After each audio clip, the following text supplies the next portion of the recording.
ओम शांति। आदि रत्न। इस पुस्तक में आज हम पढ़ेंगे पीछे मुड़कर कभी भी नहीं देखा।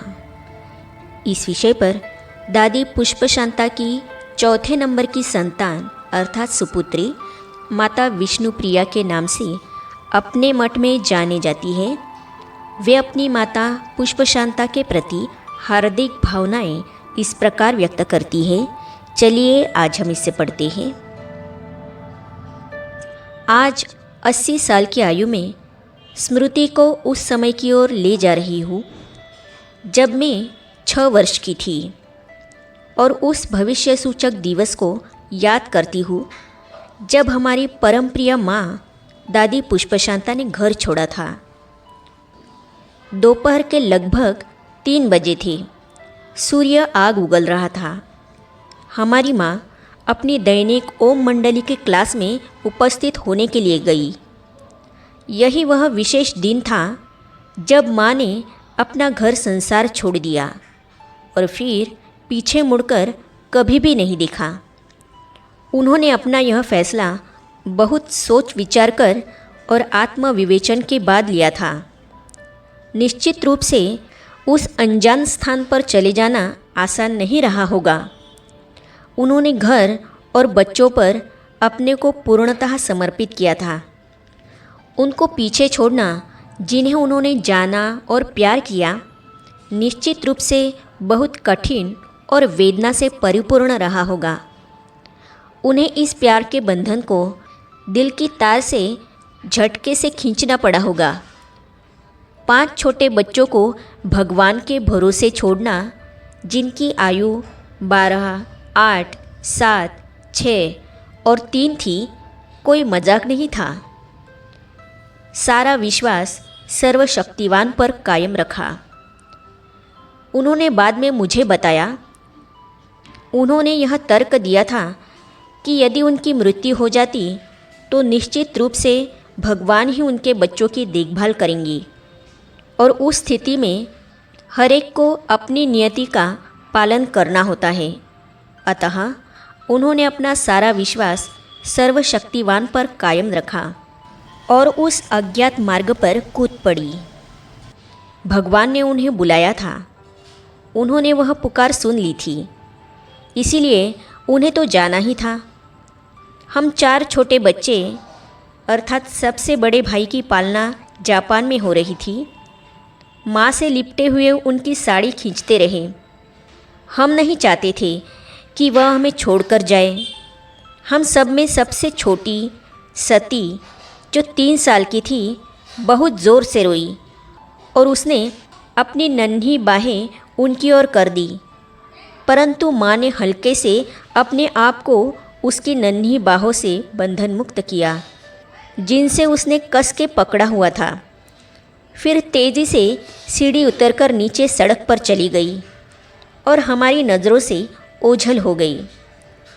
वह वर्ष 1938-39 था। बहुत साल बाद माँ ने मुझे बताया कि उस नन्ही सती का ज़ोर से रोना उनके कानों में बार बार गूंजता रहा और उनको उस भविष्य सूचक दिन को भूलने में 3 साल लगे। एक ममतामयी माँ के लिए उसके बच्चों को छोड़ना कोई मजाक नहीं था, परंतु उन्हें मजबूरन ऐसा करना पड़ा। वह हमको अपने साथ ओम मंडली में रखना चाहती थी, परंतु पिताजी सबको वापस ले आए।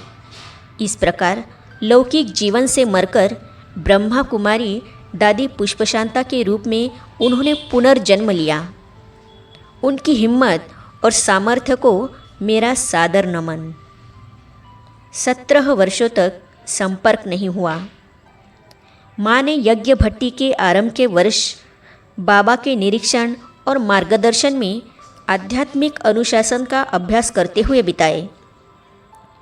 17 वर्षों के लंबे काल तक हमारी माँ और हमारे बीच कोई संपर्क नहीं हुआ।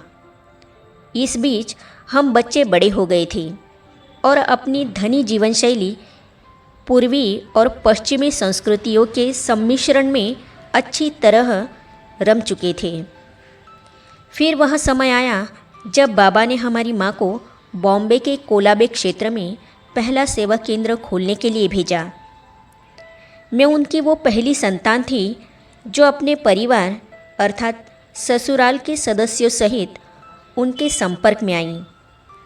हमारी माँ और मैं एक ही लिफ्ट में एक दूसरे के सामने थे और दोनों ने एक दूसरे को पहचाना ही नहीं जब तक कि मैंने परिचय नहीं कराया। यह काफ़ी नाटकीय था।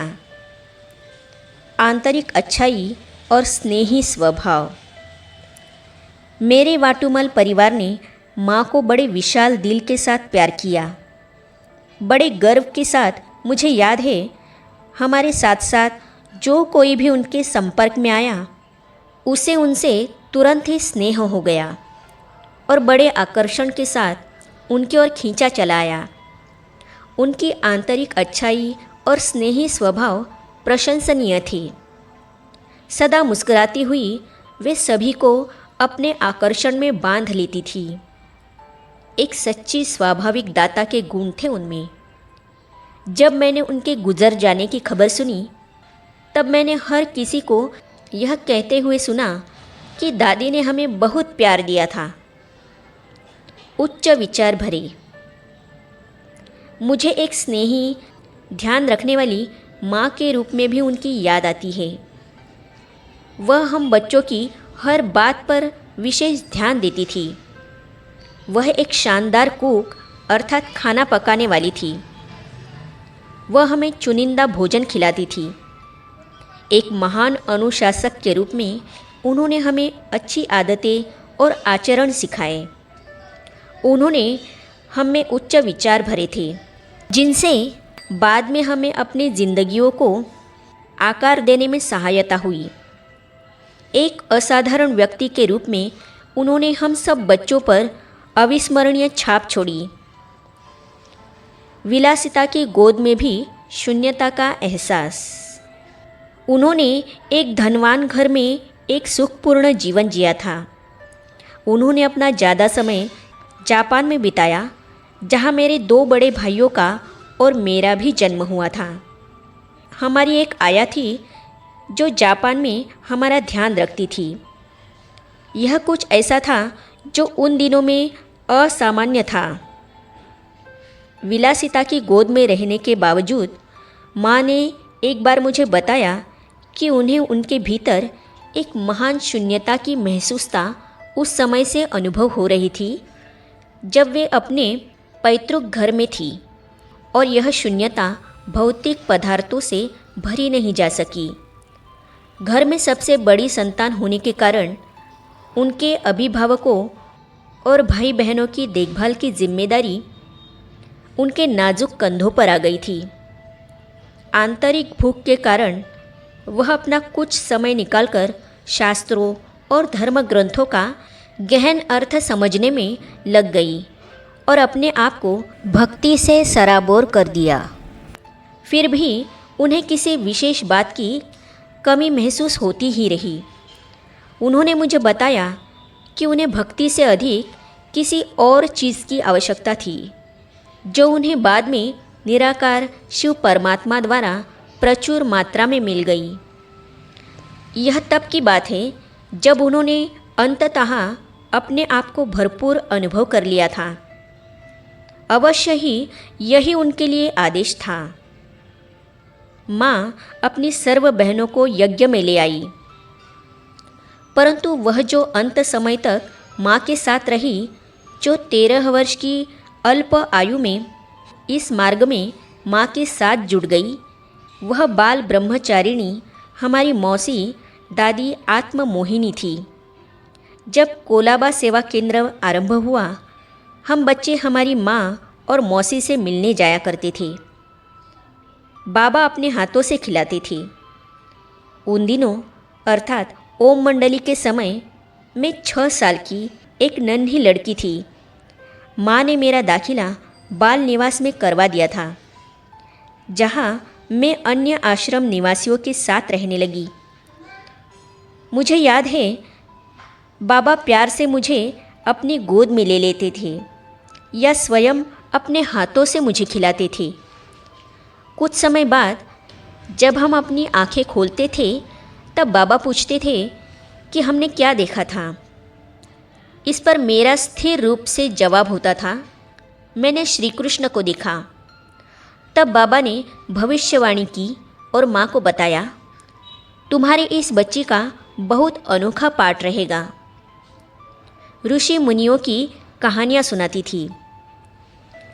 माँ अपनी शादी होने से पहले से ही काफ़ी आध्यात्मिक थी, अतः यह स्वाभाविक था कि वह यह चाहती थी कि हम भी उन महापुरुषों के गुणों और विशेषताओं को धारण करें जिनके महान कर्मों से हमारे धर्मशास्त्र भरे पड़े हैं।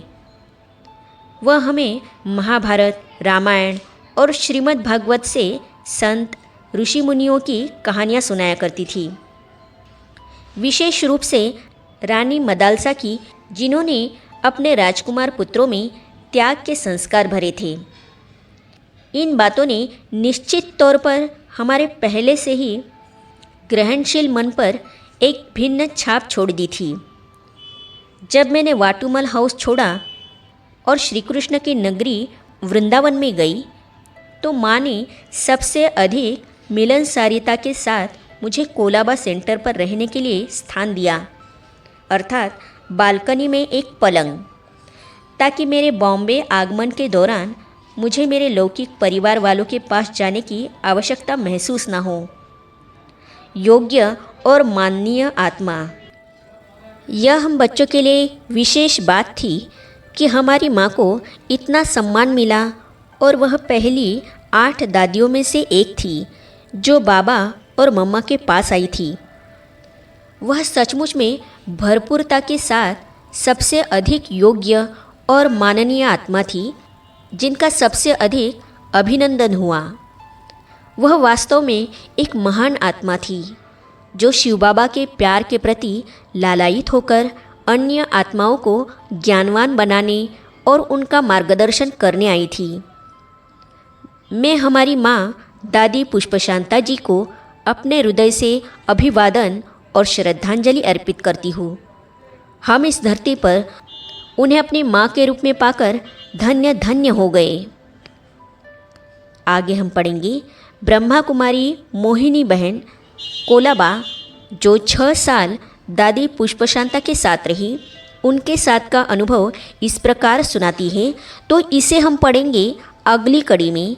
तो ये जानने और पढ़ने के लिए इस चैनल को सब्सक्राइब करने के साथ ही साइड में जो बेल आइकॉन है उसे भी क्लिक कीजिए, ताकि आने वाली सभी वीडियो और अब तक की सारी वीडियो आप तक पहुंचती रहेगी। ओम शांति।